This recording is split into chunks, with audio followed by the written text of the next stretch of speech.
episode ikurikiye episode ya 43 kuri Star Times kuri Star Times kuri Ganza TV troubles never seem to come to an end. Ibibazo byabo bigiye kurangira nibwo bihinduka ibindi bindi nka Steven bamukatiye burundu yabaye mwinjanye kubera umukobwa we for life. They are literally a curse to their bari abana n'umuvumo ku muryango wabo yarabyumva nani byaraza amaze iminsi kunjeranye mu cyumba surrender himself.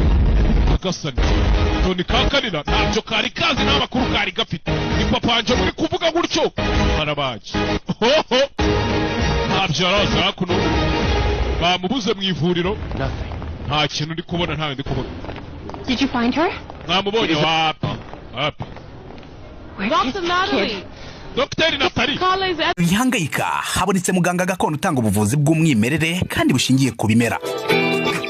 Waba warabaswe n'ibibazo byo kwikinisha bigatuma amabanga y'abashakanye atabasha kugenda neza, tambuka tugukiza umuze nawe ubashe kunoza amabanga y'abashakanye. Ubu mubona nahoranye ikibazo cyo kutabyara, ajya ntekereza ko narozwe, nyuma naje guhura n'umuganga gakondo ufite inkomoko yo muri Tanzania, aramfasha ndakira, ubu nanjye ndi umubyeyi nk'abandi. Kubivuza indwara nk'umwijima, impyiko, rubagemande, amibe, igifu, kubyimba, prostate, umutwe, imitsi ndetse n'izindi, namwe nimutambuke kuko mwashyizwe igorora. Akarusho kandi kubivuza indwara nk'amarozi abatugezeho baritangirwa. Ubu mubona nigeze guhura n'ikibazo cyo kuroga, narozwe ibitegano ndetse n'ibihuherano. Naje kubona umuganga gakondo ufite inkomoko muri Tanzania, aramfasha, ubu narakize neza, ubu nta kibazo mfite. Kuba ari mahanga namwe mwihangayika mwibaza uko imiti yacu iraza kubageraho kuko dukora na DHL kabagezaho imiti yacu kandi mu gihe gito.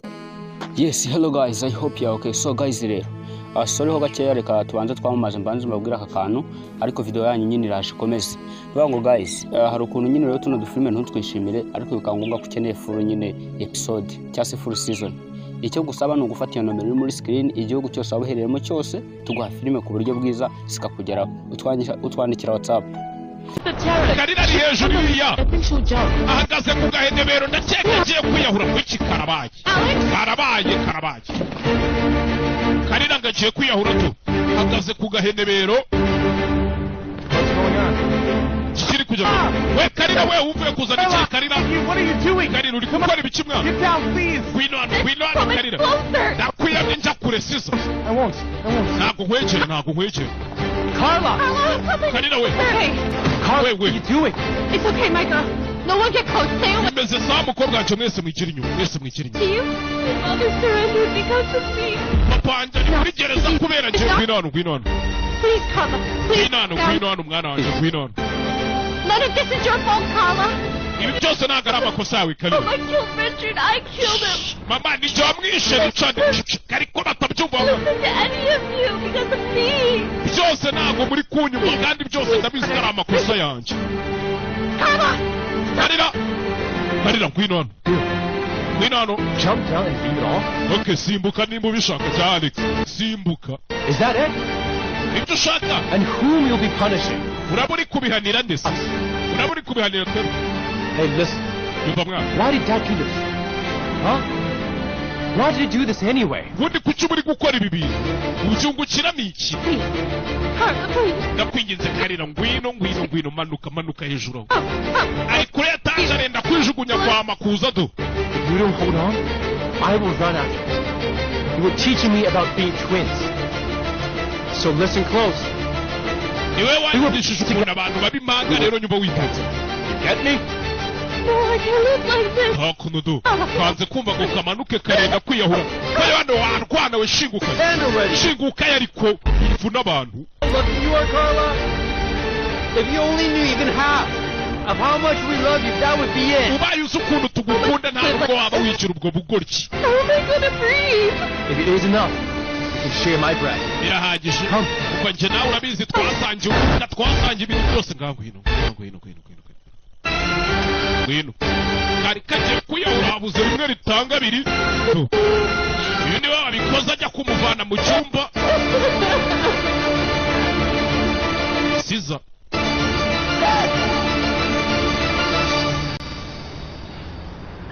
Ikibazo byo byarabaye. Igarukire. Yeah, are you sure? Ni hano urabizi neza. Ni hano papa yabaga mbere. Go on, then.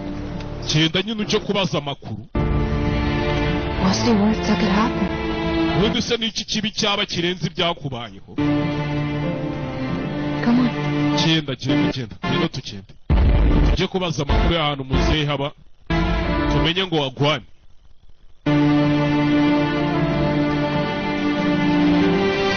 Ageze ahantu se wande se waliya aba. Ababaza amakuru. Menye ngo ni ibiki. Ebe yaje hakomeye.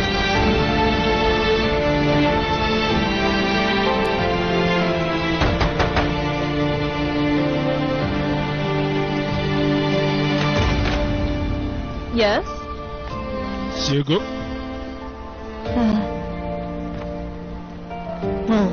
Oh, hello there. Hello. I'm Rhea. Ria. I'm Mark Amber's daughter. Umukobwa Mark Amber. May I talk to my father? Basi mwareka nkavugana na papa wanjye. The wrong address. Mwaje kuri adresse mwibeshye. Shiri kuchambe. Father used to live here, I think. Papa wanjye yahoze atuye hano ndakeka. I thought maybe he was still here. You said Mark Amber, right? Waruvuze ishadi Mark Amber yego. House from your father years ago. Nari nziranye nawe twarabanye. I heard he's in jail now. Narumvishije ngasiga aba muri gereza ngarafunze. Garisheni. Niyo makuru mperuka ya papa wawe sha. Nyagasani. Uyu nani byarazi ko papa we wa muri gereza. Yaramumwangishije. Yumbe papa. Karisheni. Nta nubwo yanze umwana we to. Bafite n'agafuko kari kumati cyama. Asohoka isheni mu baravuga ngo icyangira umuntu gitera gahinda. Saza hakuno.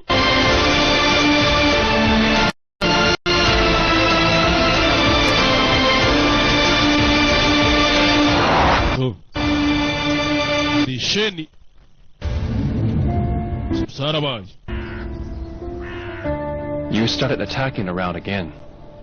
Brother, I'm not your lawyer.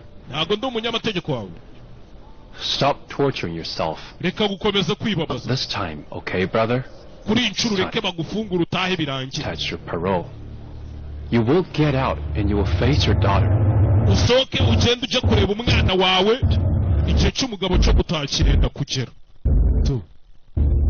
Umugabo araho Serina nawe yaje muri iyo gereza imwe ariko ibaze ko atajya no kumusura yaje kwirebera Steven.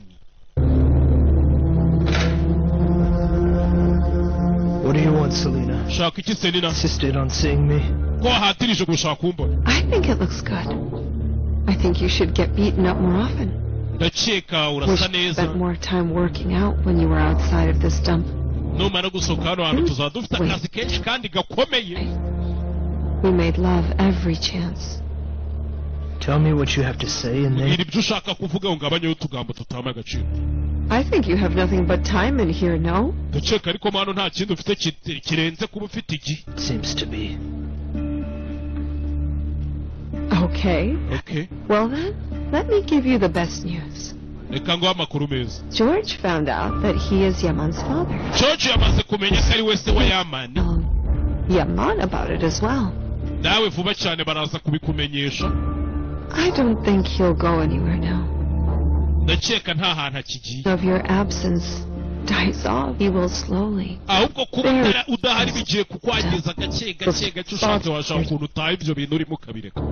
Well, I mean, you did father his son for so many years anyway, so it's fair.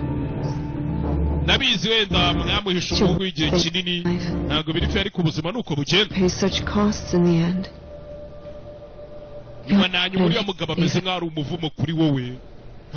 Good wife, you'll lose her.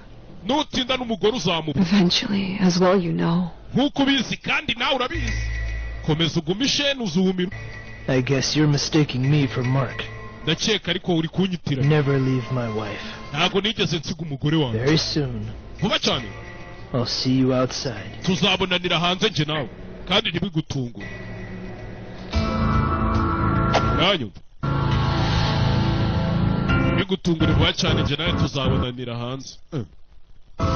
Koko se kubeshye cye baranza ariko ukaba sinzi ikintu yishingikirije. Do you understand? yamuciyeho. Do you understand? Mark uri kunyumva? Ko Steven yagaciyeho Mark yaramubonye. Mark we. Mark yaramubonye. Kuriya babona Selina Cho imbere ye. Nabonye Selina Cho. Bivuze ngo Steven yari kuvugana na Mark. Kandi yafitanye umwana nande. Na Selina. Ukaba umujinya waramurenze. Agahinda karamuryo. Umujinya n'umushihatu. Byaramurenze. Byarababaye. Ni hano umuntu ahemuka rero.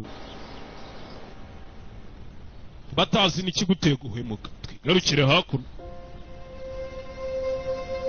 Abari hano bamuciye mu rugo baheruka agiye kwiyahura. Kibuka amagambo se yamubwiye ati cyangwa Steven twe turamwita se ariko ntago ari se turanabizi. Uzite kuri barumuna bawe ndabagusigiye mu nshingano. You have to protect our whole family. Ufite kurinda umuryango wose. Ufite kurinda umuryango wose wa mwana we. Ndanyumva.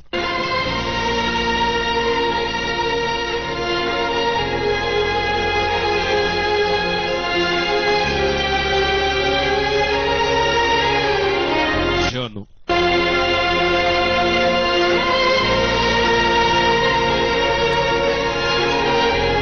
Yaman Ali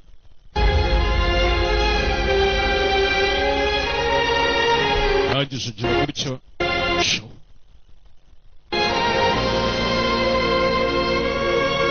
arigendera. I really know their place. I won't forgive such a thing. Grandfather? Ntabwo nzigera nihanganira ibintu nk'ibyo ngibyo njyewe. Think about it. Didn't it cross your mind?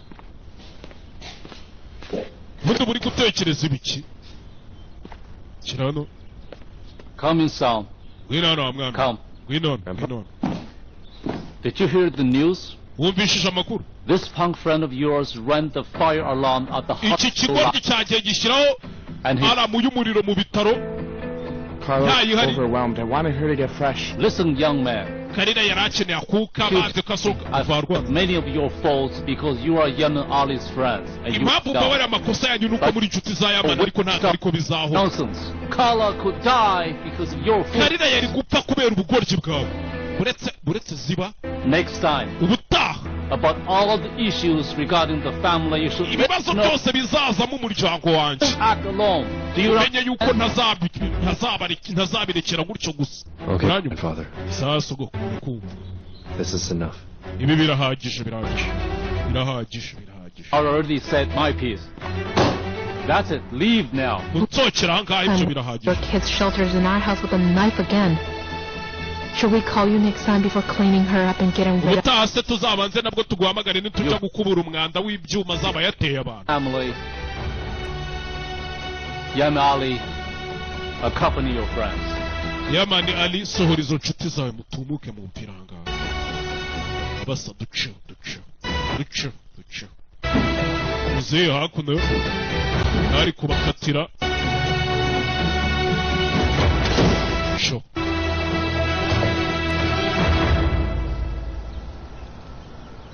Muzehe yababaye.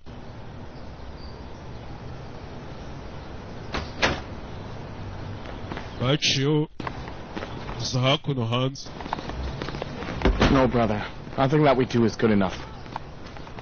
Boy, you know how she is. Muvandi ndabizi ntago mpagije ntago nakoze ibihagije. And she said she was overwhelmed. She was suffocated. Uriya mukobwa yarambwiye ngo hari ibintu biri kumuniga ari guhumeka inzigane yarakeneye akuka kameze neza. He did a good thing. Yakoze ikintu cyiza ariko. And upstairs, you were telling him as if you did something great. Usiko nari hejuru wavugaga nka ikintu wakoze ari ikintu kizima. To protect her. Why didn't you let us know? Why can't we help? We. Kubera icyo utari uhari ngo bafashe njyewe. Who are we? There is family, Alice.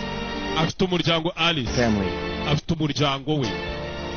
Ntabwo ubona ko twe tukiri umuryango we byarangiye. Let's draw the line now. Reka turase ku ngingo wana tureke kujya kwirirwa twibeshya. We got over that part. Byararangiye. Si byarangiye. Why? You can't have two families, Caesar? Apparently you can't, brother. None se umuntu ntiyagira imiryango ibiri cyane da. ubuze se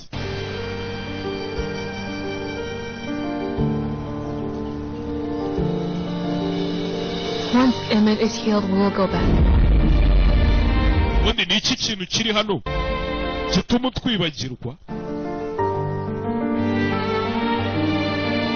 You are welcome anytime, okay? You know. akanya kari ko kose uzumvira ushaka kuza mu muryango wawe, natwe turi umuryango wawe, uhawe ikaze yamana. reka kwitwara gutyo nkaho uri umunyagasozi. Our blessings, you should give yours. basigaye babona bico buri munsi uko bwije n'uko bukeye, agenda atoranya uruhande. Let's go now, David. Sisa ngwino twigendere, rekana nawe. Hello? Yego. Yes, my lion. Cyane. Bari hano. Together as usual. Nk'ibisanzwe nyine turi kumwe. And we always will be. Kandi iteka tuzahora turi kumwe. We always will be. Brother, come to the hospital now, okay? Ase mwana mwaje kwa muganga.